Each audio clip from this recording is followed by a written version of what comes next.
Let's go guys. We are in puasa vlog. Alhamdulillah guys ya. Aku boleh agak batuk aku tak hilang sampai sekarang. Tak tahu macam mana. Ada tips untuk hilangkan batuk guys. Kalau korang nak komen ada tips untuk hilangkan batuk, komen guys. Dan ya macam biasa guys. Hari ni aku tak tahulah nak cakap aku sahur ke tidak. Tapi aku ada minum air semua. Tak tahulah itu kira kan sahur juga ya, I don't know guys. Tapi hari ni aku memang betul penat. Banyak tidur guys, banyak tidur. Dan terus terang aku tak tahu nak cakap apa.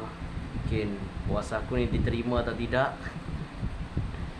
Tapi yap, aku lambat sikit lah kan. Pagi pun aku nak record. Dan nak dekat tengah hari lah. Hai.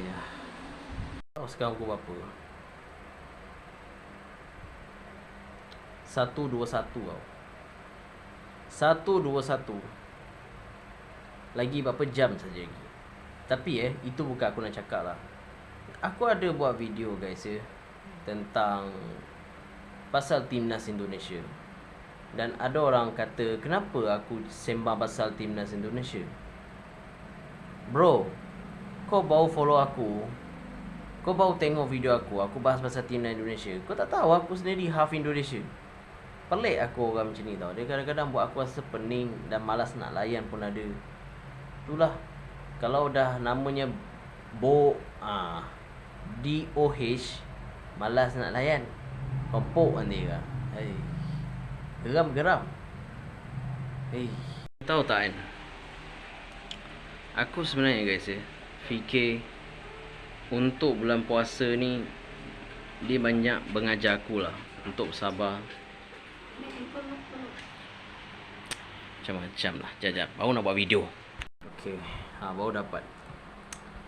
Sebenarnya guys dalam hidup ni satu benda je, jangan kau kisahkan hidup orang dan teruskan berpuasa.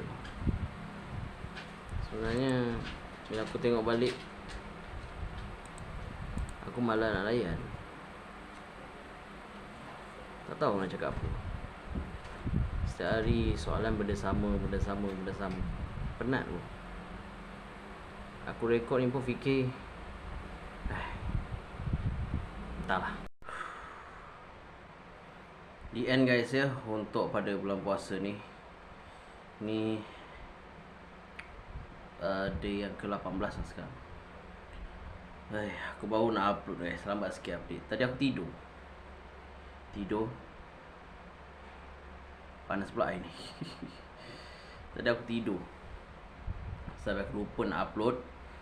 Entah apa dah jadi dah. Tapi at least aku post out untuk korang semua pasal daily vlog untuk puasa ni.